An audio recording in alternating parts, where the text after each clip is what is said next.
نحمده ونصلي على رسوله الكريم اما بعد فاعوذ بالله من الشيطان الرجيم بسم الله الرحمن الرحيم قال الله تعالى في القرآن المجيد والفرقان الحميد الحبيثات للحبيثين والحبيثون للحبيثات والطيبات للطيبين والطيبون للطيبات اولئک مبرؤون مما یقولون لهم مغفرۃ ورزق کریم صدق اللہ مولانا العظیم.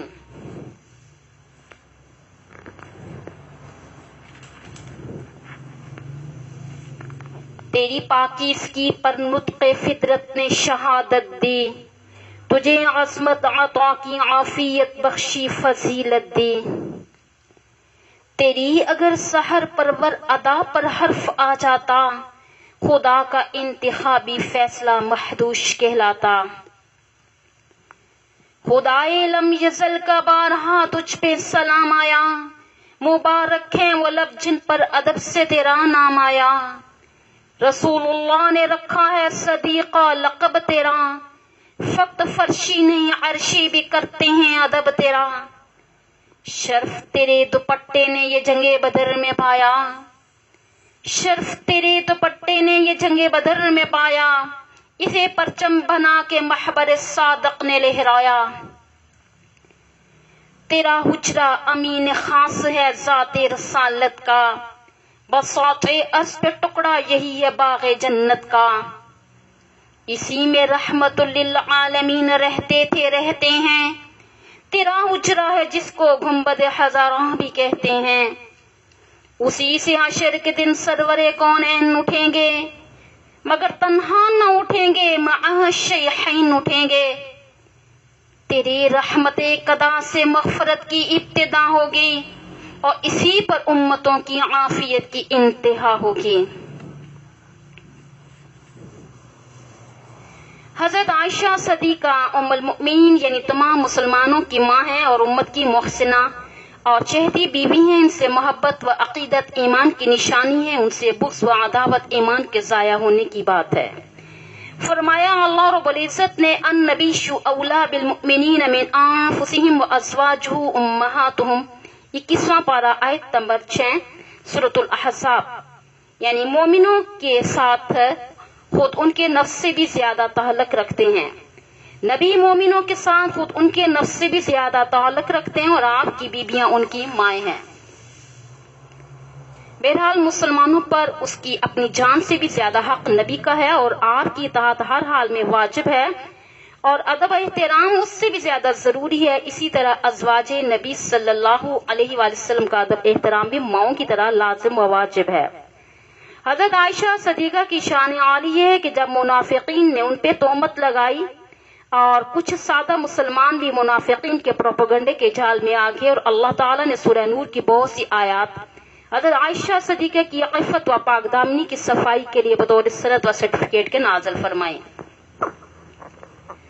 حضرت عائشہ صدیقہ کی عظیم المرتبت ہونے کی ایک اور دلیل یہ بھی ہے کہ حضور صلی اللہ علیہ وآلہ وسلم کے آخری لمحات ان کے ساتھ گزرے، اور حضور کی آخری آرام گاہ روضہ اقدس کے لیے حضرت عائشہ صدیقہ کا انتخاب ہوا حجرہ.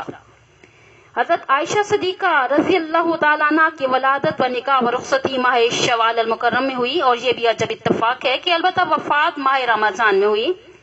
حضرت عائشہ صدیقہ کا علمی و فقہی مقام اتنا بلند تھا کہ بڑے بڑے جلیل القدر صحابہ بھی ان سے مسائل و فتاوی معلوم کیا کرتے تھے. ثابت ہوا کہ زبردست عالمہ، زاہدہ، عابدہ، فقیہ بھی تھیں، اور حافظ و ذہین بہت زیادہ تھیں، اور بے شمار احادیث کی حافظہ تھیں، اور بہت سی روایات ان سے مروی ہیں. حضرت عائشہ صدیقہ بچپن سے ہی ایک پاکیزہ و صاف ستھرے گھرانہ میں رہیں، اور اپنے عظیم والد کی تربیت سے اس میں اور بھی اضافہ ہو گیا. جوانی کا زمانہ صاحب خلق عظیم سرور کائنات کے ساتھ گزارا، اور رسول اللہ صلی اللہ علیہ وآلہ وسلم کی وفات طیبہ کے بعد بقیہ زندگی یاد الہی و خدمت دین میں گزار دی.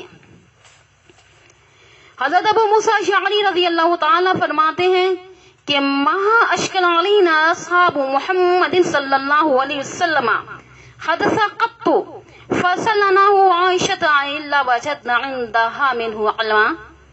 سنن ترمذی۔ اور ہم محمد صلی اللہ علیہ وسلم کے ساتھیوں کو جب کوئی مسئلہ جدید پیش آتا تو ہم حضرت عائشہ صدیقہ سے اس کے بارے میں پوچھتے تو ان کے پاس جواب ملتا۔ حضرت مسروق بن اجدع شاگرد رشید عائشہ رضی اللہ تعالیٰ عنہ فرماتے ہیں کہ میں نے حضرت عائشہ صدیقہ سے فرائض کے مسائل بڑے بڑے صحابہ کو پوچھتے دیکھا۔ حضرت امام زہری رضی اللہ تعالیٰ فرماتے ہیں کہ تمام ازواج مطہرات بلکہ تمام خواتین کا اگر علم جمع کیا جائے تو حضرت عائشہ صدیقہ کا علم سب سے افضل ہوگا۔ ابن سعد لکھتے ہیں کہ حضرت عائشہ صدیقہ عہد صدیقی فاروقی و عثمانی میں مستقل طور پر منصب افتاح پر ممتاز تھیں اور تا حیات ان کا یہ فیض جاری رہا۔ حضرت ابو سلمہ تابعی سے روایت ہے، ام المؤمنین عائشہ صدیقہ نے فرمایا کہ ایک دن مجھ سے حضور صلی اللہ علیہ وآلہ وسلم نے فرمایا، عائشہ یہ جبرائیل یہاں میرے سامنے ہیں اور تم کو سلام کہتے ہیں۔ عائشہ نے سلام کے جواب میں کہا کہ وعلیہ السلام ورحمۃ اللہ، اور جبرائیل پر بھی اللہ کی سلامتی اور رحمت نازل ہو۔ حضرت عائشہ صدیقہ کہتی ہیں کہ حضرت صلی اللہ علیہ وآلہ وسلم جبرائیل علیہ السلام کو دیکھ رہے تھے اور میں ان کو نہیں دیکھ رہی تھی۔ بخاری و مسلم بحوالہ مشکات شریف۔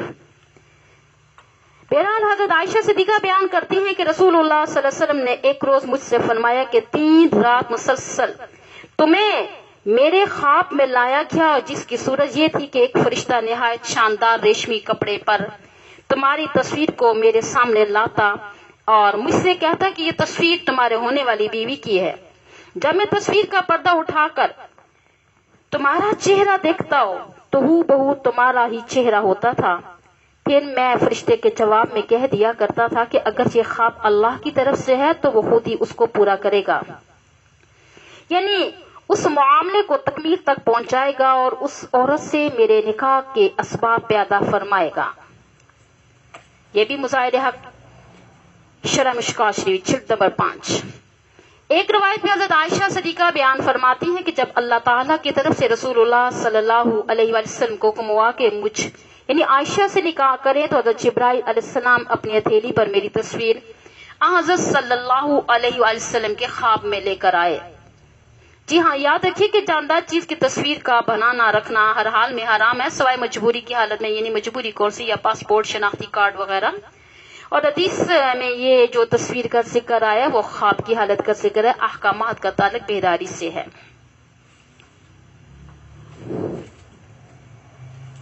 بہرحال عائشہ صدیقہ وہ عورت ہیں کہ اما عائشہ کہا کرتی ہے نا کہ میں وہ خوش نصیب عورت ہوں کہ جس کے بستر پر جبرائیل وحی لائے تھے، تو بہت خوش نصیب ہیں۔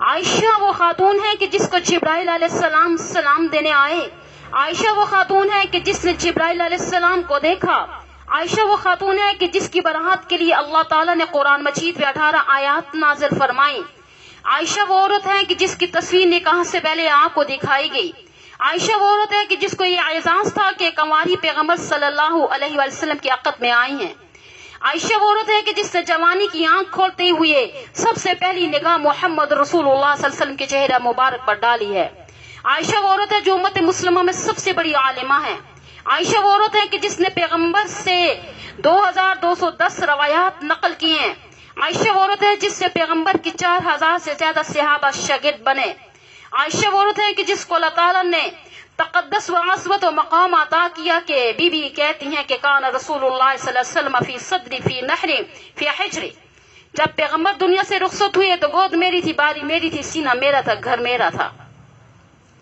عائشہ وہ عورت ہیں جو پیغمبر کے وصال کے بعد حضور اکرم صلی اللہ علیہ وآلہ وسلم کے مدرسہ اصحاب صفہ کی محتممہ بنی، انتظام اور اہتمام سنبھالا۔ عائشہ صدیقہ نے پیغمبر کی جدائی کے بعد 45 سال تک زندہ رہ کے اس مدرسے کا اہتمام کیا، روزانہ 200 طلباء کی رہائش اور خوراک کا انتظام کرتی تھی۔ عائشہ وہ عورت ہیں جو قرآن کی سب سے بڑی معلمہ ہیں، عائشہ وہ عورت ہیں جو قرآن کی سب سے بڑی مفسرہ ہیں، عائشہ وہ عورت ہے کہ جس نے پیغمبر کی عادی زندگی، خلوت کی زندگی، علیحدگی کی زندگی، راز کی زندگی پوری امت کے سامنے پیش کی ہے۔ عائشہ صدیقہ وہ عورت ہے کہ قیامت کے دن پیغمبر جس کے اجرے سے اٹھیں گے، عائشہ وہ عورت ہے کہ جس کی پاک دامنی کے لیے عرش سے قرآن اترا تھا، اس عورت کا انتقال بھی رمضان المبارک کی 17 تاریخ کو ہوا تھا۔ عائشہ عام خاتون نہیں، سیدہ عطا اللہ شاہ بخاری رحمہ اللہ تعالیٰ کا ایک جملہ کہہ دیتی ہوں۔ یوسف علیہ السلام پر تہمت لگی، بچے نے گواہی دی۔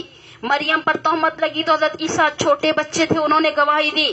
جب پیغمبر کی عزت کی باری آئی تو اللہ نے عرش سے قرآن اتارا۔ بخاری مرحوم کہتے تھے چاہے بچوں سے گواہی دلوا دے، چاہے اللہ کوئی اور طریقہ استعمال کرے، اللہ چاہتے تو پیغمبر کے دل پہ القاء کر دیتے۔ اماں عائشہ بھی کہتی ہیں جب مجھ پر ظالموں نے الزام اور یہ تہمت لگائی کہ 1 مہینے تک روتی رہی۔ بی بی کہتی ہیں کہ 2 راتیں ایک دن ایسے آئے کہ میں نے نیند کا سرما نہیں ڈالا۔ سرما جو آنکھ میں ڈالا جاتا ہے وہ ذرا سا ہوتا ہے، کیا مطلب کہ میری آنکھ بھی نہیں چپکی اور 2 راتیں ایک دن مسلسل اتنی روئی۔ میری آنکھوں کے آنسو خشک ہو گئے۔ باپ نے کہہ دیا عائشہ چلی جاؤ، اٹھ میرے گھر سے، میں پیغمبر کو جا کر کیا جواب دوں؟ امی جواب نہیں دیتی، پیغمبر خاموش ہو جاتے، کوئی گفتگو نہیں کرتے۔ حقیقت یہ ہے کہ تاریخ میں ایسا المناک صحنہ کسی عورت کے ساتھ پیش نہیں آیا جو اماں عائشہ صدیقہ کے ساتھ پیش آیا۔ منافق ہیں کہ مدینہ میں الزام لگا رہے ہیں کہ حضور صلی اللہ علیہ وآلہ وسلم بے تابی کے عالم میں ہیں۔ بلاخر پیغمبر صلی اللہ علیہ وسلم کی یاروں سے پوچھتے ہیں کیا کروں کیا کروں صدیق کیا کروں؟ جواب دیا سر جھکا کہ میری تو بیٹی ہے، میں کچھ نہیں کہتا، جو آپ کا فیصلہ ہو مجھے قبول ہے۔ عثمان کیا کروں؟ محبوب میں تو اتنا جانتا ہوں کہ ایک دفعہ آپ مسجد میں تشریف لائے تھے، آپ کے جوتے مبارک کے تلوے پہ تھوڑی سی تھوک شا گلی میں پڑی غلاظت لگی ہوئی تھی، جبرائیل علیہ السلام نے روک دیا تھا آپ مسجد میں نہ جائیں، جوتا باہر اتار دیجئے۔ جو خدا آپ کے قدموں میں ایسا جوتا برداشت نہیں کرتا وہ اللہ آپ کے بستر پر ناپاک بیوی بھی برداشت نہیں کرتا۔ علی تو بتا میں کیا کروں؟ حیدر نے 2 جواب دیے۔ ایک جواب یہ دیا اللہ کے رسول آپ اتنے پریشان کیوں ہیں؟ اگر آپ پریشان ہیں تو آپ چھوڑ دیں، آپ کو بیویوں کی کوئی کمی تو نہیں، جو پیغمبر صلی اللہ علیہ وسلم کو تسلی کے لیے جملہ کہا تھا۔ دوسرا حسین جواب یہ دیا آقا میں نے آپ کو قریب سے دیکھا ہے، آپ کے اس پاک جسم پہ کبھی ناپاک مکھی نہیں بیٹھی، جو خدا محمد صلی اللہ علیہ وسلم تیرے پاکیزہ وجود پہ گندی مکھی نہیں بیٹھنے دیتا، تیرے پاک بستر پہ ناپاک بیوی کو بھی نہیں آنے دیتا، یہ کیسے ہو سکتا ہے؟ بیوی آپ کی ہو اور گندی ہو، یہ نہیں ہو سکتا۔ فرمایا عمر تو بول، وہی عمر ہے جو زمین پہ بولتے تھے، آسمان سے قرآن بن کر آتا تھا۔ 28-32 ایسے مقام ہے کہ زمین پر عمر نے کہا کہ آسمان سے قرآن بن کر آیا۔ کہا محبوب میں نے نہیں بتانا، پہلے آپ ایک سوال کا جواب دیں۔ حضور نے فرمایا عمر بولو کیا سوال ہے؟ عرض کیا یہ بتائیں کہ میری اماں عائشہ سے نکاح آپ نے خود کیا تھا یا اللہ تعالیٰ کے حکم سے کیا تھا؟ تو کیا انداز تھا گفتگو کرنے کا؟ فرمایا نکاح تو دور کی بات ہے، میں تو اپنی مرضی سے بولتا بھی نہیں، اللہ کی وحی سے بولتا ہوں، رب کا حکم تھا۔ اگلا جملہ سنیے، فاروق کہنے لگے پھر آقا آپ کو کیا ضرورت ہے پریشان ہونے کی؟ جس خدا نے آپ کے ساتھ عائشہ کا عقد کر کے آپ کے نکاح میں بھیجا ہے اس اللہ کا حق ہے کہ آپ کے گھر سے نکالنے کا عائشہ کے متعلق کسی سے سوال نہ کیجیے، یہ رب کے حوالے کیجیے، جو بیچ رہا ہے وہ نکالے، اگر اللہ نہیں نکالتا تو آپ کیوں پریشان ہوتے ہیں؟ میرے آقا فرماتے ہیں عمر کے جملوں سے میرے دل پر یہ عجیب کیفیت طاری ہو گئی ہے کہ میں مطمئن ہو گیا۔ حضور اکرم صلی اللہ علیہ وسلم اٹھ کر میرے پاس آئے، بی بی کہتی ہیں میں حضور صلی اللہ علیہ وسلم کے پاس بیٹھ نہیں سکتی تھی، میں اٹھ کر اپنی اماں کے پاس چلی گئی۔ اللہ کے رسول نے مجھے بلوایا، پوچھا عائشہ صدیقہ اللہ کی عدالت میں عائشہ کیا کر رہی تھی؟ کہ فرمایا جب ہائی کورٹ نہ سنے، سپریم کورٹ نہ سنے تو اللہ کے حبیب اس دربار میں اپیل درج کر کے آئی ہوں کہ وہاں پر دائر کر آئی ہوں کہ جہاں وہ خود اللہ فیصلہ کرے گا۔ اماں کہتی ہیں کہ میں نے کیا دیکھا، اچانک پیغمبر کے جسم پر کپ کپی سی تاری ہوئی، پیشانی سے پسینہ موتیوں کی طرح ٹپکنے لگا۔ حضور صلی اللہ علیہ وسلم نے اپنے چہرے پہ چادر ڈال کے سر نیچے کر لیا، یہ وحی کے آنے کا انداز ہوتا تھا۔ اور جب وحی اتری اماں کہتی ہیں میرے ابو رو رہے ہیں اور میری ماں بھی پریشان تھی، میرا دل پھٹتا تھا، پتہ نہیں کیا ہوتا ہے۔ فرمایا کہ جب رسول اللہ صلی اللہ علیہ وسلم نے چہرے سے کپڑا ہٹایا، نبوت کا چہرہ ایسے یعنی کھلا رہا تھا کہ جیسے پھول کھلا ہوا ہوتا ہے۔